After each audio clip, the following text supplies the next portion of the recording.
안녕하세요. 원대한TV 부동산 유치원입니다. 오늘 이제 11번째 시간입니다.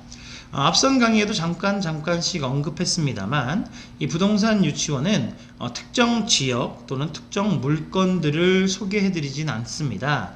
그 이유는 어디가 된다라고 했을 때 거기가 다 되는 것도 아니고 그중에 안 되는 물건들도 있고요.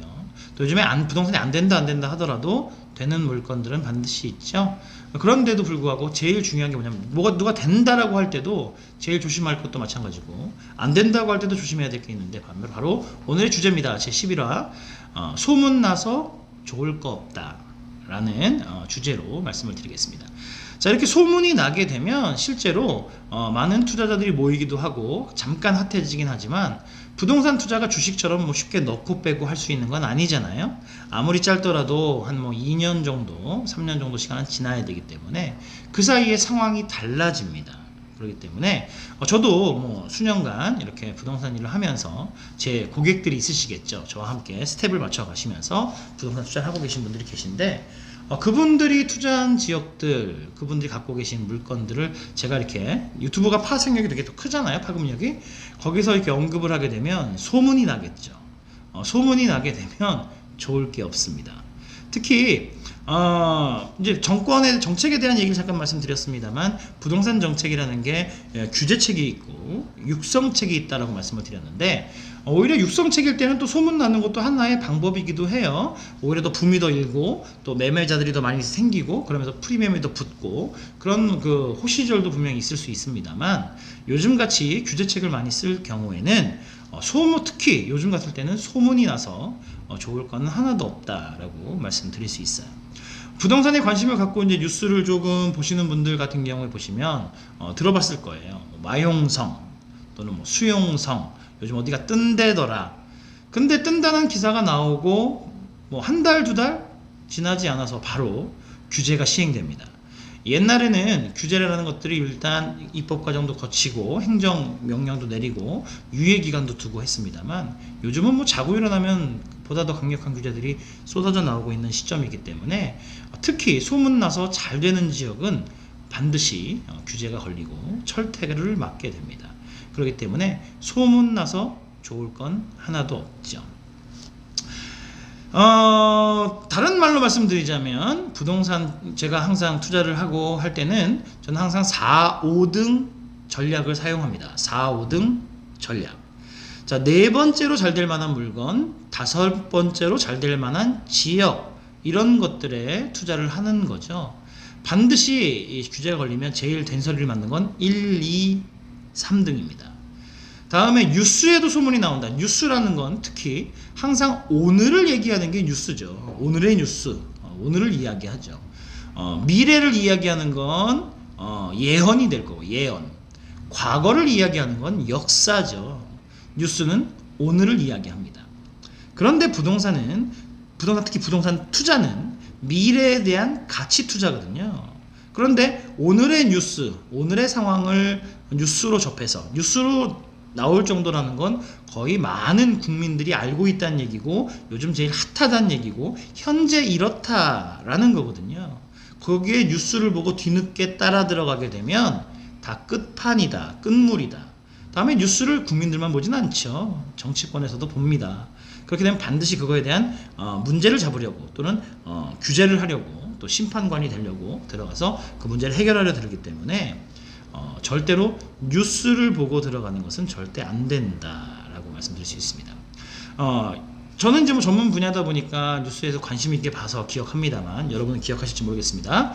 얼마 전에 그 유튜버들, 유명 그 부동산 유튜버들 세무조사를 한다라는 내용들이 있었는데 그런 부분도 아마 어떤 지역이 뜬다, 뭐가 뜬다라고 이야기해서 그 부분에 과열 현상을 만들어냈기 때문에 발생한 문제죠. 부동산 유튜버들 같은 경우에는 워낙에 부동산의 전문가들이시고 잘 알고 계시기 때문에 그분들이 뜬다라고 이야기하는 지역은 뜰 확률이 또는 뜨고 있는 확률이 굉장히 높습니다. 근데 문제는 뭐냐면 모두가 다 뜬다는 걸 알고 나면 과열 현상이 생기고 반드시 문제점은 발생한다는 거죠.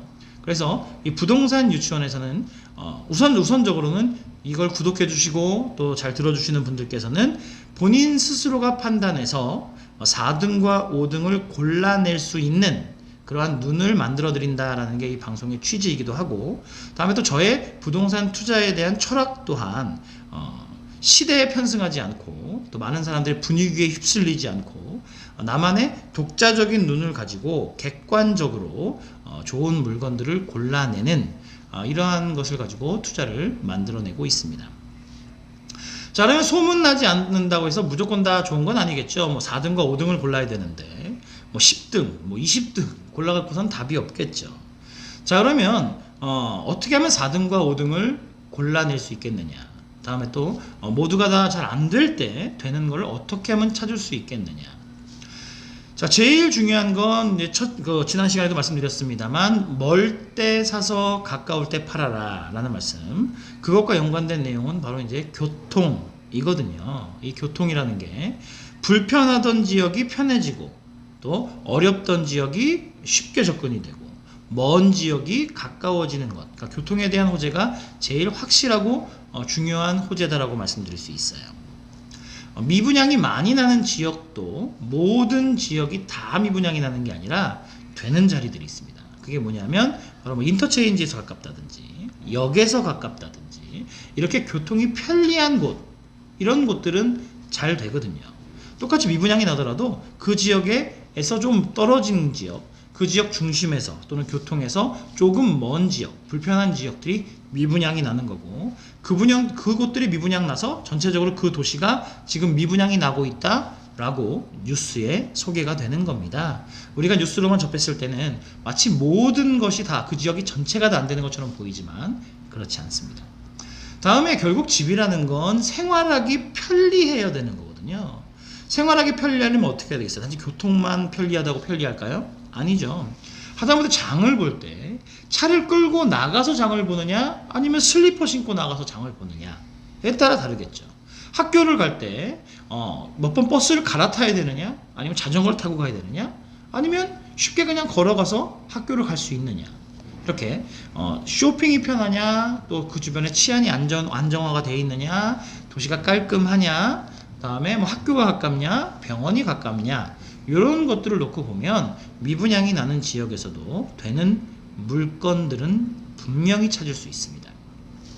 또 다른 4등, 5등을 찾는 방법은 4등, 5등을 찾는 방법은 정부에서 하지 말라는 부분들을 하나씩 지워가 보면 됩니다. 자, 우선 지금 현재에선 어떤 걸 좀 지워봐야 되겠어요? 수도권과 또 광역시의 아파트들, 신축, 새로 지금 분양되고 있는 아파트들은 지워가시면 됩니다. 물론 내가 내가 그냥 거주할 거야, 내가 거기서 살아갈 거야, 그 지역에서 오래오래 살 거야 하시는 분들께는 굉장히 좋지요. 청약 하나 들어놓고 그 지역 분양받아서 청약 당첨되면 분양받아서 들어가서 살면 되니까. 근데 그게 아니라 투자로 접근하시는 분들은 정치권에서 하지 말라는 건 하지 않는 게 좋습니다. 그러면 수도권과 서울, 또 수도권, 광역시의 아파트들을 지워볼게요. 그래서 그건 아예 배제시켜버리고, 그렇다고 지금 현재 은행에다가만 돈을 쭉 넣어놓을 수는 없죠.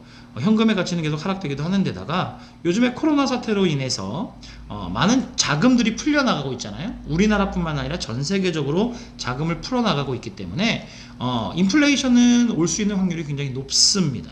그 얘기는 반대로 보유하고 있는 현금 자산의 가치 하락이 예상된다라는 거기 때문에 반드시 현물로 갖고 계셔야 되는데, 그래서 부동산 투자는 뭐 할 수밖에 없는 건데 아파트 지워내고요. 다음에 이제 오피스텔 같은 경우에는 물론 제가 이제 나중에 상품을 말씀드리면서 아파트는 어떻고 상가는 어떻고 오피스텔은 어떻고 지식산업센터는 어떤지를 또 말씀드리는 시간이 있겠습니다만, 오피스텔 좋지요. 그런데 현재 문제점은 뭐냐면 오피스텔이 너무 과잉 공급됐다라는 겁니다. 얘기를 잠깐 좀 흘러가면 다른 곳으로 가면 소문나서 좋을 것 없는 두 번째 이유가 바로 돈이 된다더라, 거기 투자하면 뭐가 잘 된대, 우후죽순 막 생깁니다.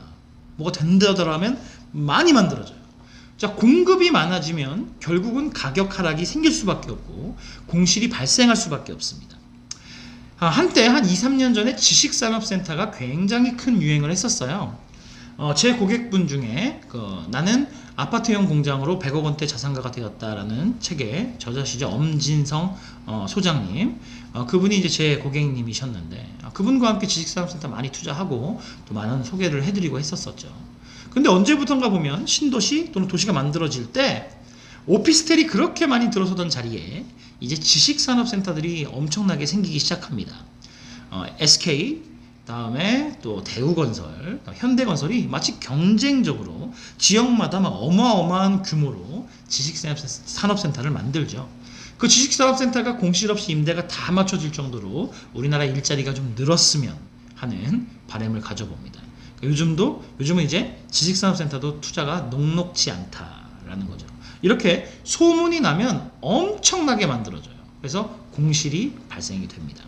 자, 오피스텔 한때 유행을 엄청 많이 했죠.